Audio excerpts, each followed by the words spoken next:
आगे बढ़ते हैं और उन स्टॉक्स पर भी नजर डाल लेते हैं जहां पर की तेजी और मंदी है।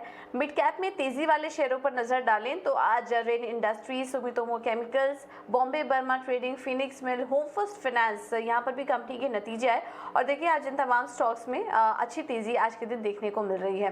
अब आते कमजोरी वाले शेयरों में तो वहाँ पर Varroc Engineering, Vardhman Textiles, Alembic Pharma, Zomato, Mahindra Holidays, ये कुछ ऐसे स्टॉक्स हैं जो कि आज कमजोरी के साथ कारोबार कर रहे हैं। आज हम देख रहे हैं कि जो सेक्टर स्पेसिफिक एक्शन है उसमें ज़्यादातर जो सिलेक्टेड पॉकेट्स है वहाँ पर भी आज दबाव के साथ कारोबार हो रहा है। डायग्नोस्टिक शेयरों पर भी देखिए आज दबाव है। मेट्रोपोलिस, डॉक्टर लाल पैथलैब्स, थायरोकेयर, विजय डायग्नोस्टिक्स, ये कुछ ऐसे स्टॉक्स हैं जो कि कमजोरी के साथ आज कारोबार कर रहे हैं। और इसके अलावा नतीजों का भी असर हम देख सकते हैं, कुछ स्टॉक पर आज देखने को मिल रहा है। Solar Industries, Newgen Software, JSW Energy, यहाँ पर कमजोरी है। JBM Auto, Astec Life Sciences, ये कुछ ऐसे स्टॉक्स हैं, एक एक करके हम इन पर चर्चा भी करेंगे जहाँ पर कि नतीजों का इम्पैक्ट आज के दिन देखने को मिल रहा है। मिड कैप स्पेस से नतीजे आए हैं। एक बार डायग्नोस्टिक शेयर पर व्यू ले लेते हैं। रुचित, क्या व्यू बन रहा है आपका? काफी समय बाद हमने देखा कि एक एक्शन दिखाई दे रहा है लेकिन कमजोरी साइड पर है, गिरावट काफी दिखाई दे रही है इन सभी तमाम स्टॉक्स में। क्या करना चाहिए? कोई स्टॉक है जहां पर कि निचले स्तरों पर आप खरीदारी करने की राय देंगे? आगे के लिए कुछ पॉजिटिव मोमेंटम बनता हुआ दिखाई दे रहा है या फिर अभी फिलहाल अवॉइड करना चाहिए या फिर कुछ शॉर्ट साइड के ट्रेड देख रहे हैं आप? तो रिसेंटली जब मार्केट में एक रिकवरी आई थी तभी भी ये स्टॉक्स में मोर और लेस एक ट्रेंड नेगेटिव ही रहा है। जो भी पुल बैक मूव्स आया है उसमें ज़्यादा वॉल्यूम्स नहीं हुए हैं, तो आई थिंक ये कमजोरी का ट्रेंड आगे भी कंटिन्यू रहेगा। तो फिलहाल बॉटम फिशिंग ना करें। लालपेथ लैब, मुझे लग रहा है कि जो रिसेंट स्विंग लो ये स्टॉक ने बनाया था 2250 2260 के आसपास, वो ये स्टॉक फिर से टेस्ट कर सकता है। तो यहाँ पे 2600 के स्टॉप लॉस है। लालपेथ लैब में शॉर्ट पोजिशन शॉर्ट टर्म के लिए बनाई जा सकती है। नीचे टारगेट्स 2260 के रहेंगे। ठीक है, तो डॉक्टर लाल पैथ लैब में आप इस स्तरों पर शॉर्ट पोजीशन बना सकते हैं। टारगेट और स्टॉप लॉस भी आपको सुझा दिए गए हैं। इस वक्त देखिए डॉक्टर लाल पैथ लैब करीब करीब 3% की कमजोरी के साथ कारोबार भी कर रहा है। लेकिन चलिए अब आगे बढ़ते हैं और कुछ और स्टॉक्स पर नजर डाल लेते हैं जहां पर कि खबरों के लिहाज से थोड़ा बहुत एक्शन आज के सेशन में देखने को मिल रहा है। और इसमें हम कुछ खबरों पर नजर डालें तो टाटा कम्युनिकेशन फोकस पे है। मोटो GP के साथ एक्सक्लूसिव रणनीतिक करार किया कंपनी ने, ये मार्केट बंद होने के बाद ये अपडेट आया। एलेम्बिक फार्मा फोकस में है। एलियोड डर्मास्यूटिकल्स को US FDA से मंजूरी मिल चुकी है और एलेम्बिक फार्मा की सब्सिडरी है ये कंपनी, और आज इससे जुड़ी भी हमने खबर आते हुए देखी। अदानी एंटरप्राइजेस भी फोकस में है। मुंबई इंटरनेशनल एयरपोर्ट ने $75 मिलियन जुटा लिया है और करीब करीब 7 साल के लिए बॉन्ड के जरिए ये फंड जुटाया है। और इसके अलावा GMR इंफ्रा पर भी नजर रखिए। हैदराबाद एयरपोर्ट को MOCA के कंफर्मेशन लेटर मिला, यानी कि अगले 30 साल के लिए कंसेशन एग्रीमेंट की अवधि जो है वो बढ़ गई है हैदराबाद एयरपोर्ट में GMR इंफ्रा के लिए।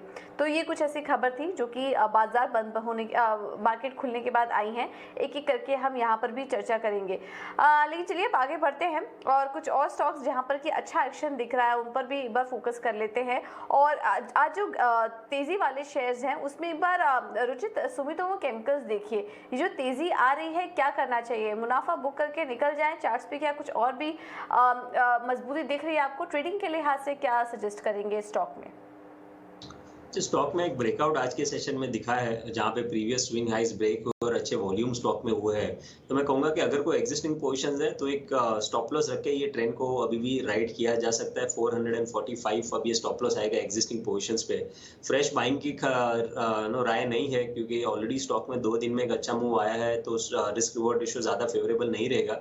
लेकिन अगर कोई एग्जिस्टिंग पोजीशंस है तो 445 का स्टॉप लॉस स्टॉक में बने रहे। ऊपर 485 480 ये रेंज फर्स्ट टारगेट्स रहेगा और उसके ऊपर 520 तक के लेवल्स आपको मीडियम टर्म में एक्सपेक्ट कर सकते हैं।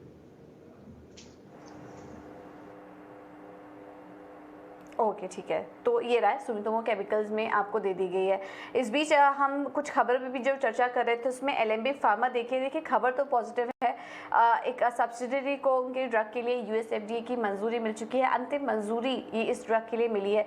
लेकिन स्टॉक आज एलेम्बिक फार्मा के स्टॉक पर हम नजर डालेंगे तो आज पूरा का पूरा जो हेल्थ केयर और फार्मा स्पेस है वो आज कमजोरी के साथ कारोबार कर रहा है।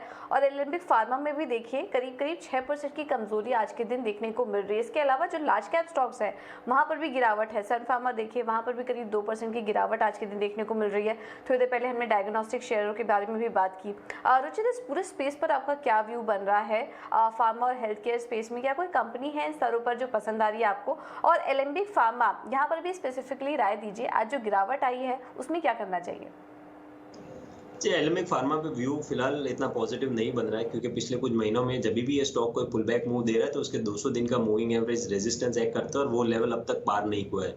इवन इस बार भी 2 ट्रेडिंग सेशन पहले ये स्टॉक अपने 200 डीएमए पे था, जहां से सेल ऑफ आया और आई थिंक ये स्टॉक 680 के लेवल्स तक फिर से जा सकता है। तो करंटली बॉटम फिशिंग अवॉइड कीजिए। एग्जिस्टिंग पोजिशंस है तो थोड़ा लाइटन अप हो सकते हैं, 680 670 के रेंज में आता है तो वहां पे फिर से स्टॉक को रिव्यू करना चाहिए।